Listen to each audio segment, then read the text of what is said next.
Code de déontologie et d'éthique des médias au Bénin, ainsi baptisé le nouveau document bréviaire des professionnels des médias.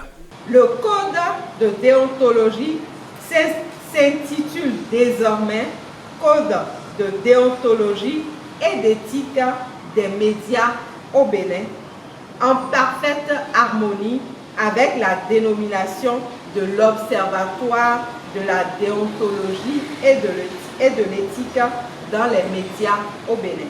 Le nouveau code de déontologie présenté ce vendredi 28 février 2025 aux professionnels des médias comporte désormais 33 articles éclatés en 25 devoirs et 8 droits. Donc le code a attiré l'attention des professionnels des médias sur l'urgence de vérifier, de revérifier les faits, donc d'utiliser au maximum les techniques de fact-checking, d'aller au contact et pour vérifier davantage les faits afin d'apporter des informations justes, crédibles au public. Le code a insisté sur la responsabilité des médias en ligne, notamment la gestion des commentaires. Donc, le média en ligne a l'obligation de suivre et de gérer également les commentaires suscités par ces publications. Le code a insisté sur l'inclusion et le genre. Les journalistes à besoins spécifiques ont besoin d'être pris en charge. La femme a droit à un statut dans la rédaction. Le code a insisté sur la mise en place d'un comité éthique et déontologie à l'intérieur des rédactions, que déjà il y a un premier tamis. Désormais annexé un petit glossaire pour clarifier la sémantique de certains usages journalistiques et juridiques. Et ajouter à tout ceci 12 directives pour appuyer et canaliser certaines pratiques courantes de la profession. C'est un processus qui a duré pratiquement 2 ans et tous les acteurs des médias à tous les niveaux ont été impliqués dans ce processus. L'ancien code était bâti sur des bases assez solides, mais il était important d'actualiser après toutes ces années pour avoir un code qui répond également à l'évolution de notre profession et à l'évolution de l'environnement général d'exercice de la profession.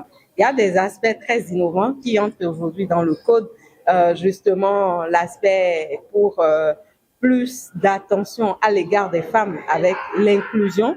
Ça, c'est très important. Vous n'êtes pas sans savoir que les femmes en général dans notre profession sont victimes de plusieurs types de violences.